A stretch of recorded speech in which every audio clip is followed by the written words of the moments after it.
Hello everyone, good morning all of you. स्वागत है आपका एक बार फिर से आपकी अपनी ऑनलाइन क्लासेस में, संस्कार उच्च माध्यमिक विद्यालय पढ़ाओ की ऑनलाइन क्लासेस में। मैं गुरु राकेश एक बार फिर से आप सभी का स्वागत करता हूं। विद्यार्थियों, हमने पिछले वीडियो के अंदर जो अपने ह्यूमन सिस्टम थे, मानव शरीर के जो तंत्र थे, उनकी हम चर्चा कर रहे थे। और एक बड़े इंपॉर्टेंट जो हमारे शरीर का तंत्र है, एक्सक्रीटरी सिस्टम, यानी जिसको उत्सर्जन तंत्र के नाम से जाना जाता है, उस उत्सर्जन तंत्र की हम आज चर्चा करेंगे कि उत्सर्जन तंत्र में होता क्या है। पिछले वीडियो के अंदर विद्यार्थियों हमने उत्सर्जन से संबंधित जो सामान्य जानकारी थी वो हमने थोड़ी देखी थी कि उत्सर्जन होता क्या है, शरीर में ऐसा कौन सा अंग है जो उत्सर्जन में सहायक है। आज हम बात करेंगे उस अंग के अंदर ऐसा कौन सा एक और अंग है जो उस उत्सर्जन में अपनी मुख्य भूमिका निभाता है। तो विद्यार्थियों, सबसे पहले तो मैं थोड़ा सा अटैच करूंगा उत्सर्जन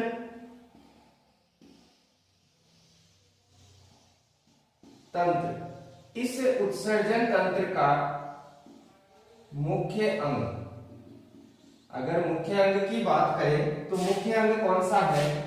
वृक्क। कौन है? वृक्क, जिसको किडनी या इसका एक नाम और बताया था मैंने, गुर्दा,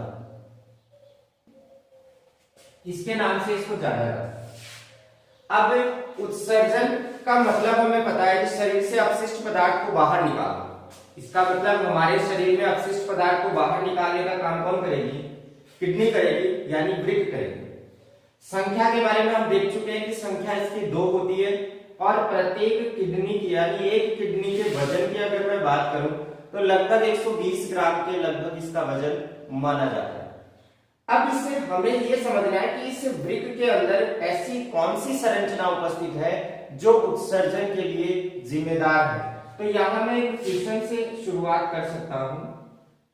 उत्सर्जन की क्रियात्मक इकाई,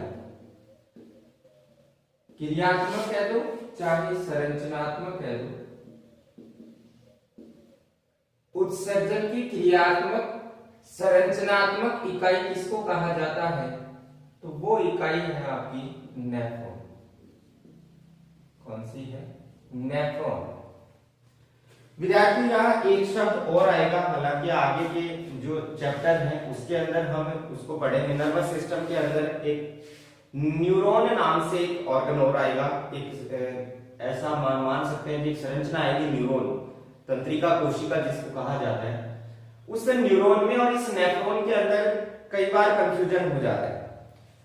याद रखना है हमें कि उत्सर्जन की अगर इकाई पूछी जाती है, उत्सर्जन की संरचनात्मक क्रियात्मक इकाई अगर पूछी जाती है तो उत्सर्जन की संरचनात्मक क्रियात्मक इकाई किसको कहेंगे? हम नेफ्रॉन को कहेंगे। और अगर हमें तंत्रिका तंत्र की क्रियात्मक इकाई पूछी जाए तो वो कौन सी होगी? न्यूरॉन होगी। यहां हमें आज बात करनी है किसकी? नेफ्रॉन की बात करनी है। और ये नेफ्रॉन होते कहां है, इस चीज के ऊपर भी हम डिस्कस करेंगे। सबसे पहले तो हम देखते हैं कि इस किडनी की स्ट्रक्चर होती कैसी है। हमारे शरीर के अंदर जो वृक्क पाए जाते हैं, इस वृक्क की संरचना होती कैसे? तो विद्यार्थी, अगर मैं लगभग बात करूं अपने शरीर में उपस्थित वृक्क की, तो उनकी संरचना लगभग इस तरीके से पाई जाएगी।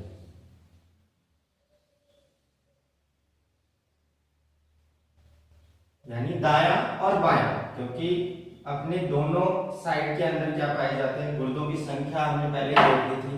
गुर्दों की संख्या कितनी है? 2 है।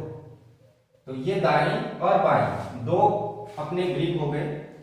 ये जो नीचे की तरफ आपको दिखाई दे रही है, इस साइड में और इस साइड में, ये मूत्र नलिकाएं हैं। मूत्र नलिकाएं, इसको भी हम क्या कह सकते हैं? मूत्र नलिका। ये अपना क्या हो गया?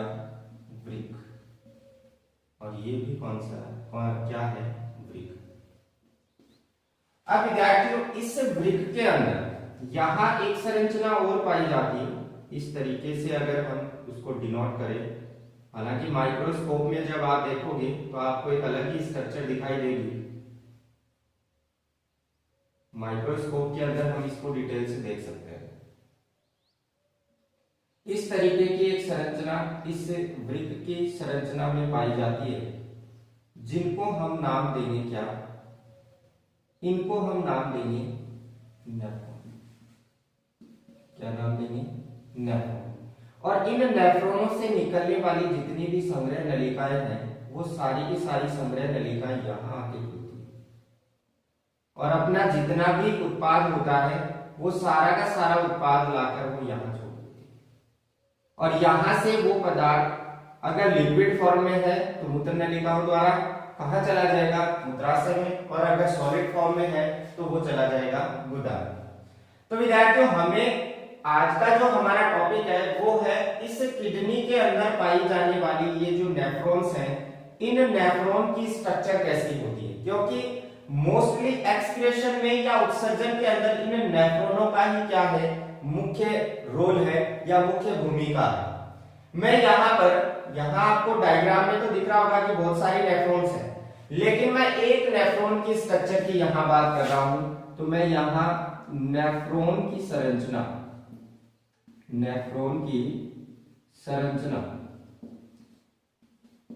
इसकी संरचना की जब बात करें तो हम एक नेफ्रॉन को इस तरीके से डिनोट कर सकते हैं।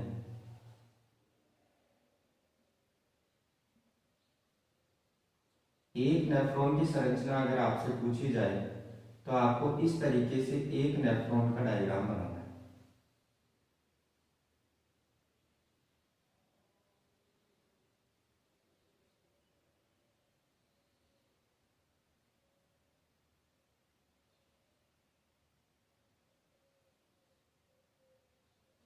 एक नेफ्रॉन की संरचना होगी लगभग इस तरीके से,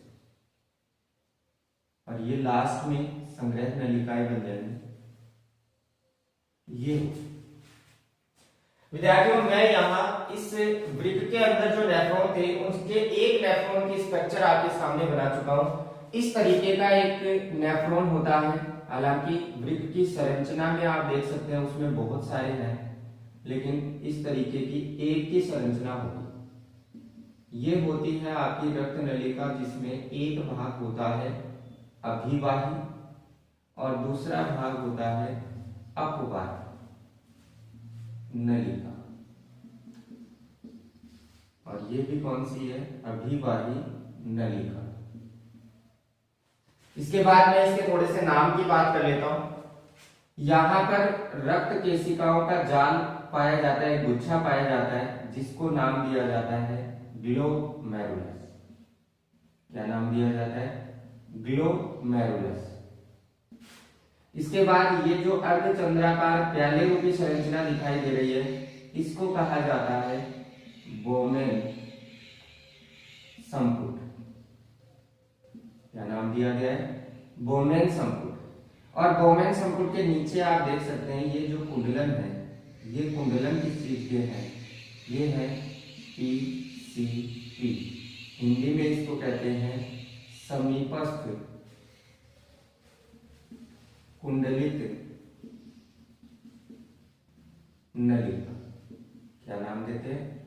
समीपस्थ कुंडलित नलिका। ये जो आपको यहां से यहां तक का पार्ट दिख रहा है, ये पार्ट क्या कहलाता है आपका? ये कहलाता है DCT। हिंदी में इसको कहते हैं दूरस्थ कुंडलित नलिका।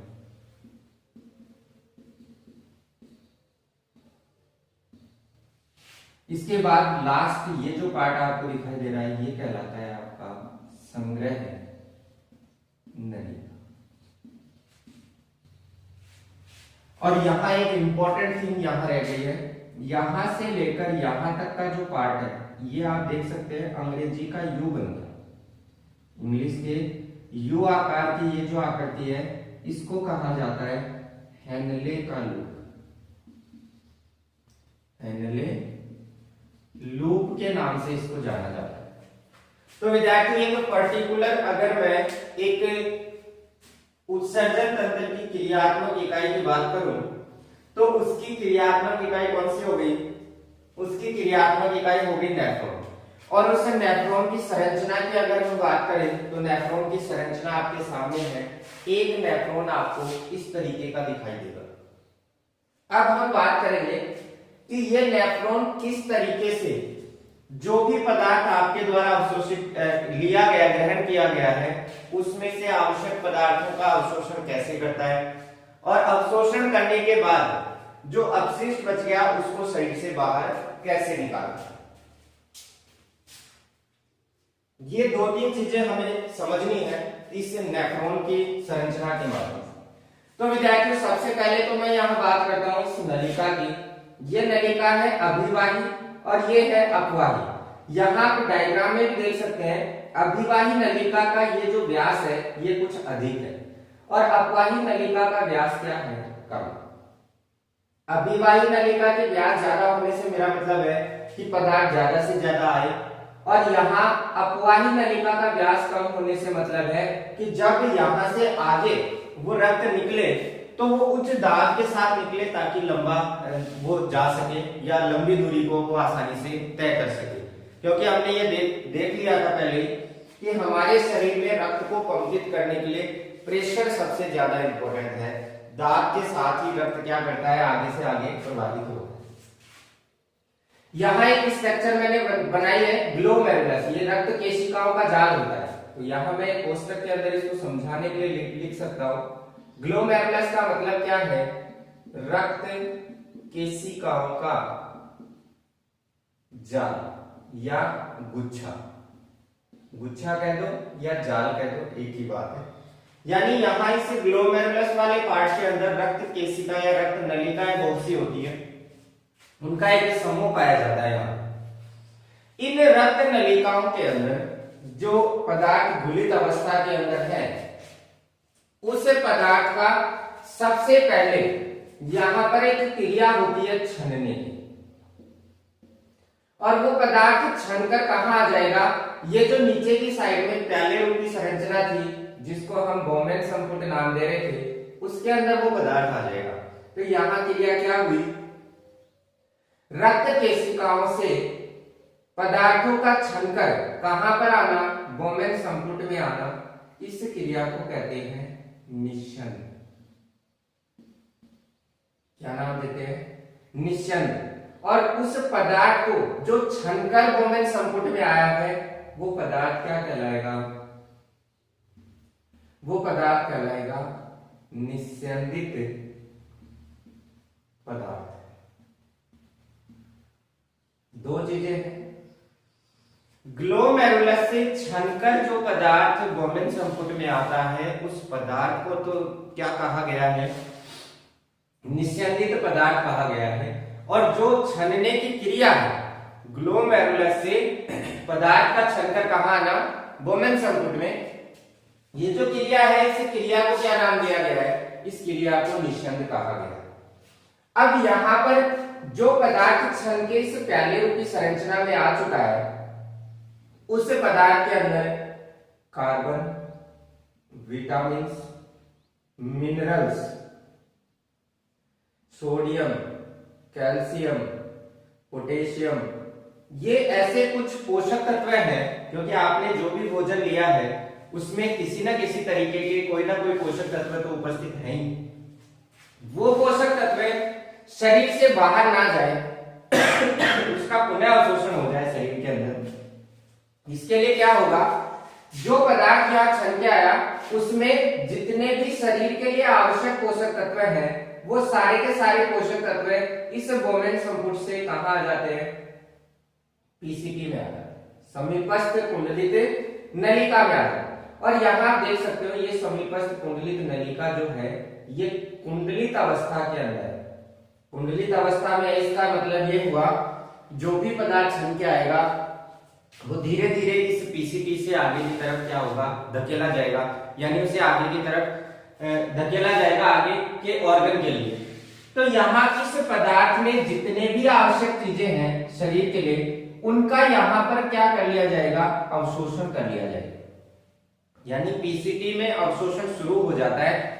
आवश्यक पदार्थों का अवशोषण शुरुआत में कहाँ स्टार्ट हो गया, पीसीटी के अंदर हो चुका है। यानी भोजन के अंदर या उस निषेवित पदार्थ में जितनी भी आवश्यक वस्तुएं थी, आवश्यक पदार्थ थे, आवश्यक मिनरल विटामिन थे, उनका अवशोषण यहाँ शुरू हो गया। पीसीटी में अवशोषण होने के बाद वो पदार्थ धीरे धीरे किसकी तरफ बढ़ने लग जाते हैं, हेनले लूप की तरफ बढ़ने लग जाते हैं। यानी ये यू आकार की नली आप देख सकते हो, इस यू आकार की नली को ही हम क्या नाम दे रहे थे, हेनले लूप नाम दे रहे थे।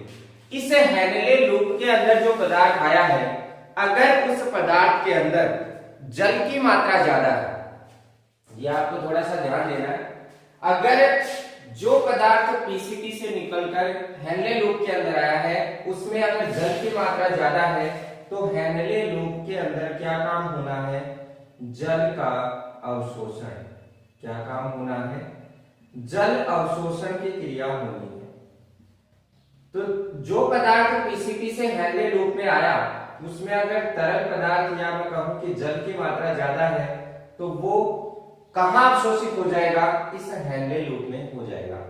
हेनले लूप की ये भुजा थोड़ी पतली होती है क्योंकि दाब के साथ वो पदार्थ आए और यहाँ ऊपर तक चढ़ने में आसानी हो, इसलिए ये भुजा क्या है, पतली है, और ये भुजा क्या है, थोड़ी मोटी है। यहां जो पदार्थ है उसमें से जल का अवशोषण होने के बाद पदार्थ किस तरफ गति करेगा, अब वो पदार्थ गति करेगा किस तरफ, डीसीटी में। यहां ध्यान देने वाली बात क्या है, हेनले लूप में जल के अवशोषण के बाद जो पदार्थ बचा उस पदार्थ में जितनी भी आवश्यक चीजें वो भी शरीर के अंदर रखनी जरूरी है, क्योंकि शरीर को पूर्ण तरीके से पोषण प्रदान करने के लिए आपने जो भी मिनरल्स लिए हैं वो शरीर के अंदर ही रहने चाहिए। जब तक अंदर नहीं रुकेंगे तब तक शरीर की वृद्धि और विकास संभव नहीं है। तो यहाँ जो पदार्थ हेनले लूप से डीसीटी में आए हैं उन पदार्थों में अगर शुरुआत में पीसीटी में जो पदार्थ आए थे उनमें से कोई पदार्थ अगर बच गया जो शरीर के लिए आवश्यक है, क्योंकि पीसीटी से पदार्थ अवशोषित होने के बाद हेनले लूप में तो जल का ही अवशोषण हुआ है, यहाँ उस पदार्थ का अवशोषण किसी कारणवश नहीं हो पाया तो उस पदार्थ का यहाँ डीसीटी में पुनः अवशोषण होता है। क्या होता है, पुनः अवशोषण होता है। किसका, जिस पदार्थ का अवशोषण कहां नहीं हो पाया, पीसीटी में नहीं हो पाया, उसका वापस से अवशोषण कहां हो रहा है, डीसीटी में हो रहा है, दूरस्थ कुंडलित नलिका में हो रहा है।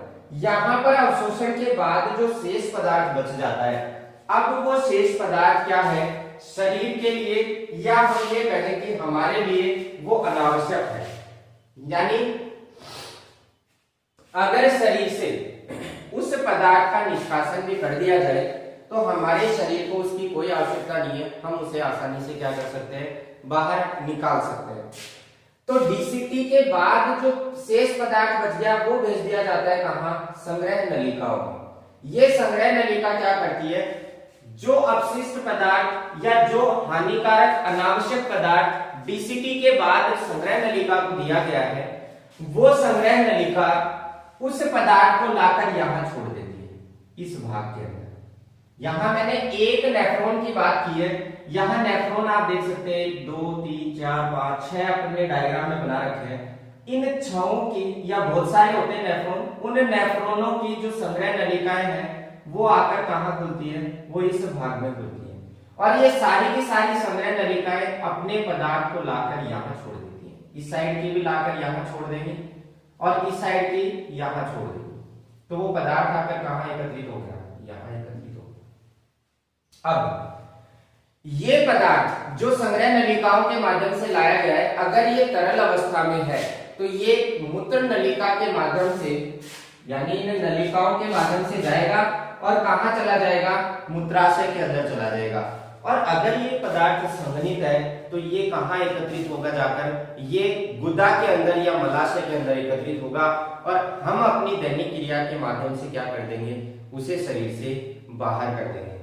तो विद्यार्थियों, एक नेफ्रॉन जिस प्रकार से काम कर रहा है उसी तरीके से बाकी के नेफ्रॉन भी काम करते हैं और उस नेफ्रॉन के माध्यम से ही हम हमारे शरीर से जो हानिकारक पदार्थ या अपशिष्ट जो हमारे शरीर के लिए है उनको हम शरीर से बाहर निकाल पाते हैं। तो विद्यार्थियों, ये मैंने आपको एक नेफ्रॉन की संरचना के बारे में बता दिया और उस नेफ्रॉन में किस तरीके से आवश्यक पदार्थों को अवशोषित किया जाता है और किस तरीके से हानिकारक पदार्थों को शरीर से बाहर निकाला जाता है, इन दोनों क्रियाओं की हम चर्चा कर चुके हैं। ये अपना था उत्सर्जन तंत्र, एक्सक्रीटरी सिस्टम, जो हमारे शरीर के अंदर होता है। हम डेली इसका यूज करते हैं, लेकिन हमें पता ही नहीं है कि हम किस तरीके से इसका यूज कर सकते हैं या हमारा शरीर इसका किस तरीके से यूज करता है। आज आपको पता चला होगा कि आपके शरीर में ये चीजें हैं, इस तरीके से आपके शरीर में ये डेली काम करती हैं और दैनिक क्रिया के माध्यम से हम अपशिष्ट पदार्थ को क्या कर देते हैं, शरीर से बाहर कर देते हैं। उम्मीद करता हूँ विद्यार्थियों आपको ये वीडियो पसंद आया होगा, समझ में आई होंगी चीजें। अगर कोई डाउट हो तो प्लीज कमेंट कर दीजिए। तब तक के लिए धन्यवाद। घर पे रहें, सुरक्षित रहें।